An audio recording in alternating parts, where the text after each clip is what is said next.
We're talking through a series that's going to guide us through a good part of the Sermon on the Mount. The series is just called The Way. And last week, we talked about how Jesus brought a new way and introduced to us a whole new way of thinking in the first few verses of Matthew chapter 5. It's what we call the Beatitudes. And in those verses, Jesus said some amazing things. Instead of blessed are the powerful and blessed are the political and blessed are the rich, that's what they were used to. That's the only world they knew. Instead of that, he said to them, blessed are the poor in spirit. Blessed are those who mourn. Blessed are the meek. Blessed are those who hunger and thirst for righteousness. Blessed are the merciful and the pure in heart and the peacemakers and the persecuted. Well, that was a whole new concept to these folks. They had only known oppression, and they had only known that the people who apparently had the blessings of life were the rich and the powerful. And yet Jesus was saying there's a new way. He was introducing a whole new kingdom, a whole new way of life. As he continues in his teaching, he then says to those very same people, you matter in the kingdom. You are an important part of the kingdom work. And I want us to look at that this morning as we think together about how to light the way. Look with me, Matthew chapter 5. We're going to begin at verse 13. Matthew chapter 5, beginning at verse 13. He said to these people, you are the salt of the earth. But if salt has lost its taste, how shall its saltiness be restored? It's no longer good for anything except to be thrown out and trampled under people's feet. You are the light of the world. A city set on a hill cannot be hidden. Nor do people light a lamp and put it under a basket, but on a stand, and it gives light to all in the house. In the same way, let your light shine before others so that they may see your good works and give glory to your Father who's in heaven. As we think through those two paragraphs, I want to show you a few words that stand out and help us understand what Jesus is saying. The first two words that I want to show you are you are. He said in 13, you are the salt of the earth. And in 14, you are the light of the world. That you is plural. He's speaking to all of those same folks, the downtrodden, the overlooked, the forgotten, the weak, the hungry, the poor. He was speaking to normal, everyday people that he had just described in the first 12 verses. And he said, you matter. You are the salt. You are the light. He said not only you, but he spoke to them and he said, you are. Now, I stress that word for an important reason. You and I challenge ourselves sometimes, and we say, I ought to be the salt of the earth. I should be the light of the world. I hope to become salt and light. But friends, that's not the word he used. He used present tense.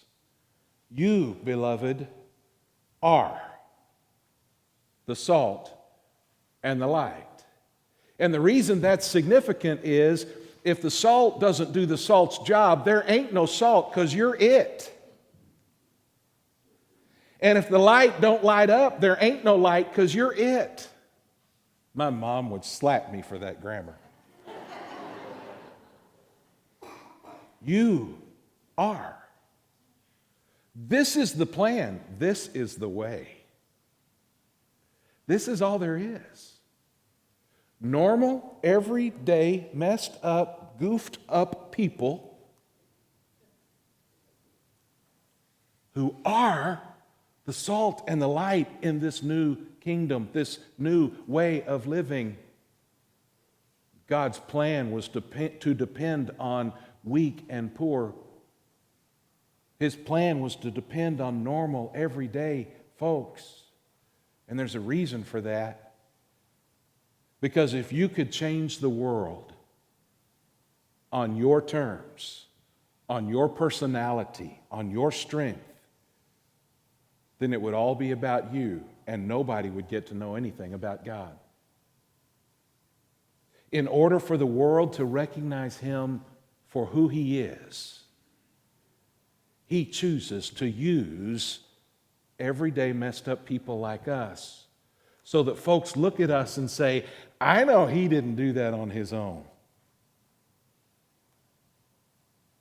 And we wind up pointing people to God as they say, His God must be real, or He couldn't have done what I just saw Him do. He couldn't be who I see Him to be. You are the salt. You are the light.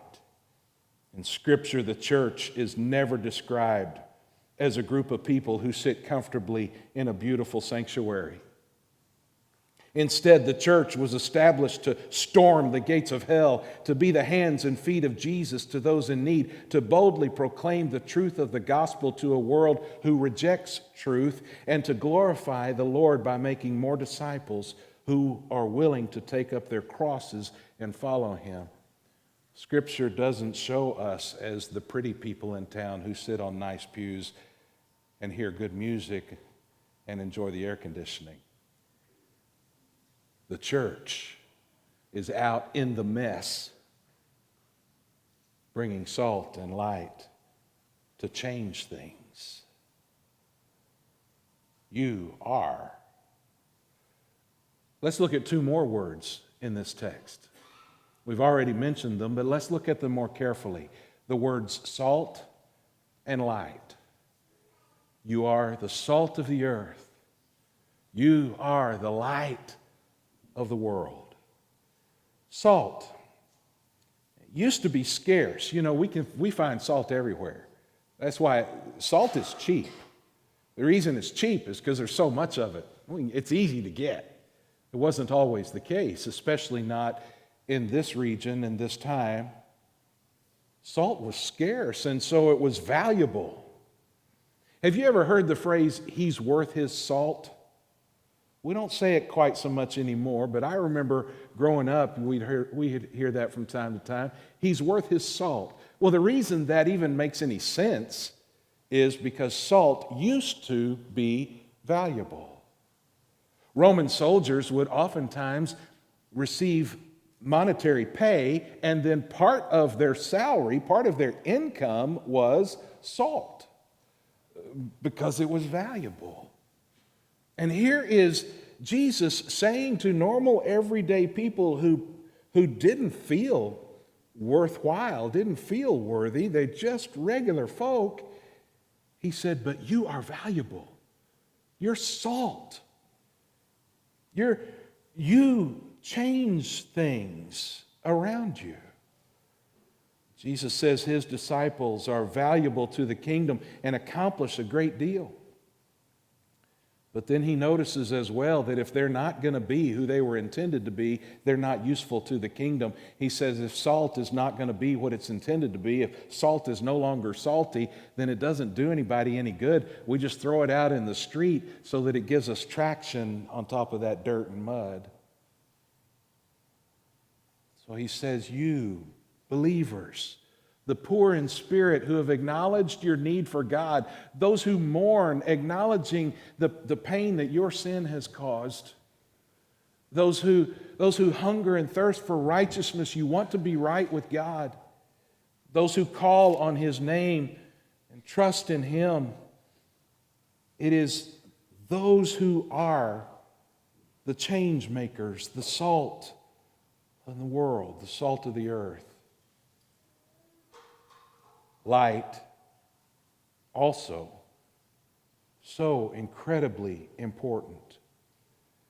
Light reveals the path that we should take. It also shows us the obstacles that are in our way. But light doesn't do any good if it's covered or hidden. So he says a city is set on a hill and it cannot be hidden. People don't light a lamp. They don't light a lamp and then put it under a basket. But you put that lamp on a stand and it gives light to all in the house. It doesn't do any good for the crab to be a crab, but then hide under his shell all the time. It doesn't do any good for a believer to be a believer and hope nobody finds out. It's pointless in this life. It's pointless for us to call ourselves disciples but refuse to follow and hope nobody knows that we're one of those weird Christian people. He says, it doesn't do any good to have a light if you're just going to hide it. So he says, you're it. The kingdom depends on you. You're valuable. Every time we let our lights shine, there's a little less darkness in our community. Philippians chapter 2 at verse 15 reminds us, do all things without grumbling or disputing, that you may be blameless and innocent, children of God without blemish in the midst of a crooked and twisted generation. Look, among whom you shine as lights in the world. Your impact, your influence changes the world around you. Every time a Christian is willing to represent Christ in the world around him or her, every time that happens, there's a little less darkness, a little more light. The two words that we want to look at are salt and light. But then notice two other words, earth and world. In 13, he says, you're the salt of the earth. In 14, you're the light of the world. As salt is salt of the earth. We're not sure why salt was significant in Jesus' symbolism other than its value. Some suggest that the reason he talked about us being salt is because salt was a preservative.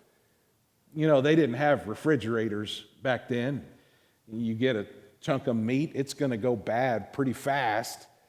Well, you could make it last a little longer if you cover that thing with salt. It was a preservative. And we are able to preserve the fallen world around us a little longer with our influence. Others suggest that the reason Jesus talked about salt is because salt makes one thirsty. And you know how that works. You can eat a bag of tater chips and then you got to have a Dr. Pepper, right? Salt makes us thirsty. And he has just said, blessed are they who hunger and thirst for righteousness. And then as disciples get out in the world and people see us, they want what we have, and it makes them hungry and thirsty for that righteousness.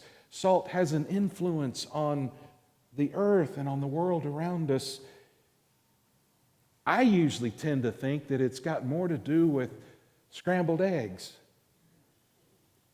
You ever scramble eggs and then just eat them right out of the pan? They're okay, but they don't taste right until you do what? Add the salt. It's like salt says, ooh, these are eggs. Let's make them eggier. Salt enhances what it touches. And so as Jesus says, I'm counting on you, disciples. You're it. You are the salt of the earth. He's saying, you got to get out among the earth. Get out of the salt shaker and enhance the world around you. I think it's significant that we recognize he said, you're the salt of the earth.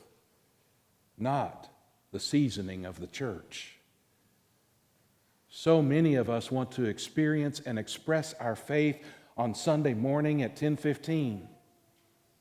And that's awesome. Please keep doing that. But friends, that's where it begins. That's not the totality of our faith experience. We're salt of the earth, and we can't salt the earth until we get out among the earth, the world. That salt doesn't do any good for the eggs until the salt actually touches the eggs. It's then that it enhances and makes a difference.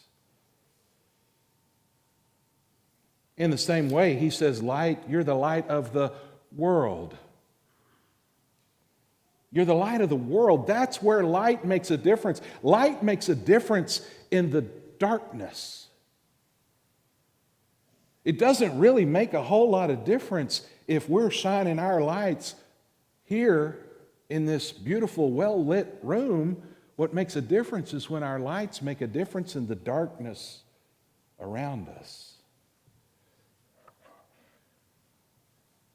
I can turn this flashlight on. Can you see that light? I mean, it's there, and if you look right here, you can kind of tell, but you really can't see that there's much of a flashlight going until we do this.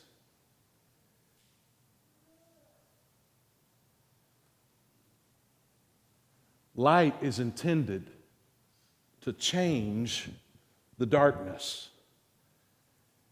But as long as you and I hide in our shell, as long as we keep our faith in the comfortable four walls on the corner of North Marable and West Virginia, then the light never touches the darkness, therefore it has no purpose. And you say, well, God, send the light. Send somebody to be the salt and the light. And he says, folks, you are it.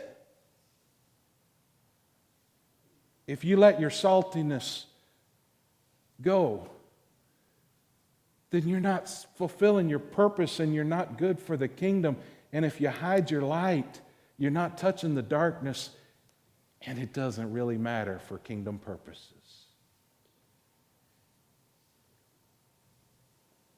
So he says, be salt and light. But he says, be salt of the earth and light of the world. We get out there to have an influence.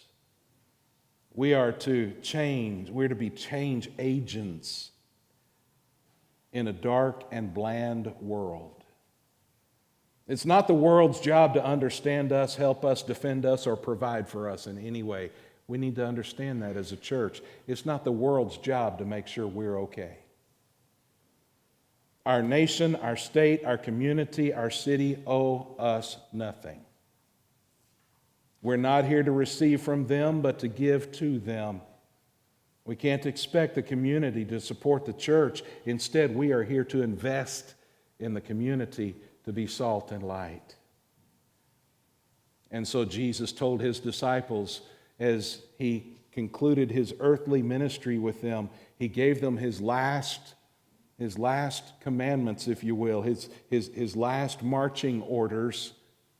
In Matthew chapter 28, we call it the Great Commission. As he sends them forward, he says, go, therefore, make disciples of all nations, baptizing them in the name of the Father, the Son, the Holy Spirit, teaching them to observe all that I've commanded you. Notice that's the role of the church, to go and to be in the world, salt and light, influencing, impacting, making a difference, changing things out there. That's when the church is alive. I can't tell you how many churches I have watched show up on a regular basis and sing, send the light, and pray for revival, and then go home and, well, nothing happened, preacher. We had a revival service. The reason nothing happened is you thought revival was about having a service. Revival is when the salt gets salty and the light gets bright and we influence and impact the world for the kingdom and the glory of God. That's when we experience revival. Which takes me to the next two words that I want to show you. See and glory. In verse 16, he says, in the same way, let your light shine before others, so that they may see your good works and give glory to your Father who's in heaven. Understand something that it doesn't say? This is so different from the world that it's going to sound odd when I first say it. It's so contrary to what everything some of us have been raised to believe. It does not say, in the same way, let your light shine before others so they can see how talented you are, so they can see how beautiful you are. Let your light shine so that people can applaud you and give you an award. Let your light shine so people see how awesome you are. None of that's there. The reason you let your light shine is to direct people's attention to someone else. Let your light shine before men, that they may see your good works and give glory to your Father who's in heaven. You see, your light is not about you, and it's not about your talents. Your light is the truth that Jesus has made a difference in your life. I'm not the same person I would be without Jesus. He's changed me. I'm not going to be ashamed of that. I'm not going to hide that. I'm going to let that shine. Now, I might let that shine through singing. I might let that shine through speaking. I might let that shine through dancing. Oh, I'm Baptist.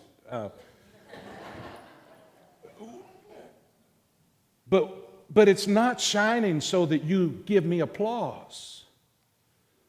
I let my light shine so that you can see there's something going on in my life, so that you'll say, I want that. Where do I get that? And I get to say, let me show you.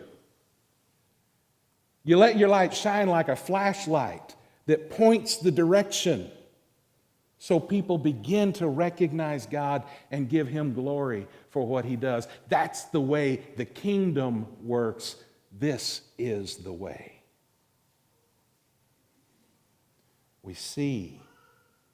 Other people see us. They glorify God because of it. Many of you remember our beloved Dr. Paul Stripling. Dr. Paul was the director of missions for the Waco Baptist Association for many years. He died not that long ago, just a few years back.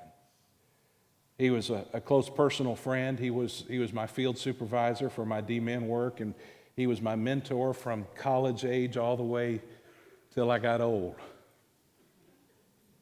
Yes, I know. He used to love to tell the story, even after dementia set in and he couldn't think clearly. He still had opportunity to speak from time to time, and even when his mind was confused, he could still tell the story of the lamplighter. He might not be able to complete the sermon. I saw him struggle more than once just to get through 2 or 3 points, but regardless of where his mind was taking him in that confusion, he could always tell the story of the lamplighter. The story of the lamplighter is this: that many years ago, before the street lights were electric, they used to be run on gas. And many years ago, there was a lamplighter who each evening would take his ladder with him, would climb to the top of each lamp and light that lamp so the street could have light. Then he'd move down to the next lamp. He'd set up his ladder, light that lamp and move on to the next. There was one time a poet who sat on the second floor of this hotel, and he watched out of the window as the evening settled in. The sun began to set. And he watched the lamplighter move from lamppost to lamppost. And he watched as he went down the street, and before long he was so far away that he could no longer see the lamplighter himself. But as the sun went down and it got darker outside, the man moved farther away from the window. The poet said he could no longer see the lamplighter, but he said, "I knew where the lamplighter had been."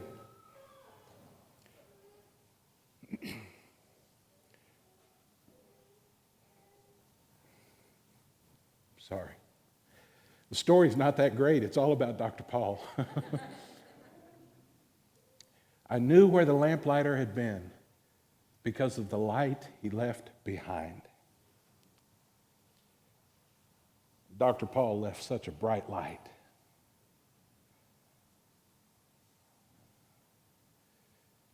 I just wonder, can people say of us,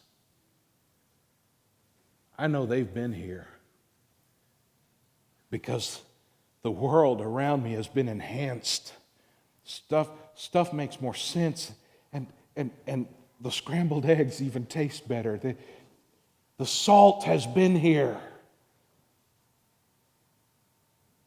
Can they say of us, my world is brighter because he's been here?